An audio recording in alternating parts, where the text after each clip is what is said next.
અમરેલી અને ભાવનગર જિલ્લાના દરિયાઈ કાંઠાના વિસ્તારોમાં સિંહોની સુરક્ષા માટે વન વિભાગ એલર્ટ મોડમાં આવ્યું છે. અમરેલી જિલ્લાના રાજુલા, જાફરાબાદ, મહુવા અને પીપાવાવ જેવા દરિયાઈ કોસ્ટલ વિસ્તારો શહેર સિંહોનું નિવાસ સ્થાન છે અને આ વિસ્તારોમાં ભારે વરસાદને કારણે પૂર જેવી સ્થિતિ સર્જાઈ છે, જેને પગલે વન વિભાગે સાવચેતીના પગલાં લીધા છે. વન વિભાગના સીએફની સૂચના બાદ શેત્રુંજી ડિવિઝનના એસીએફ વિરલસિંહ ચાવડાના નેતૃત્વ હેઠળ ટીમો બનાવવામાં આવી છે. ટીમો દ્વારા સિંહોના લોકેશન મેળવીને પેટ્રોલિંગ શરૂ કરવામાં આવ્યું છે. સિંહોના સ્કેનિંગની કામગીરી પણ હાથ ધરવામાં આવી રહી છે. દરિયાઈ કાંઠે આવેલા તાલુકાઓમાં કર્મચારીઓ અને ઉદ્યોગો સહિતના વિસ્તારોમાં પેટ્રોલિંગ કરી રહ્યા છે.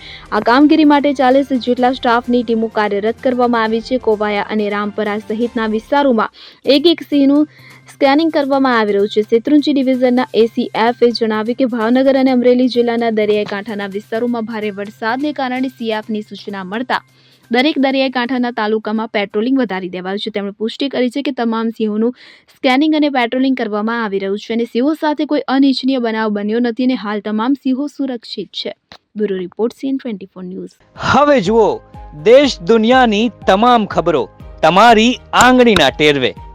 ઉઠાવો મોબાઈલ અને Google Play Store પરથી ડાઉનલોડ કરો અમારી CN24 ન્યૂઝ મોબાઈલ એપ.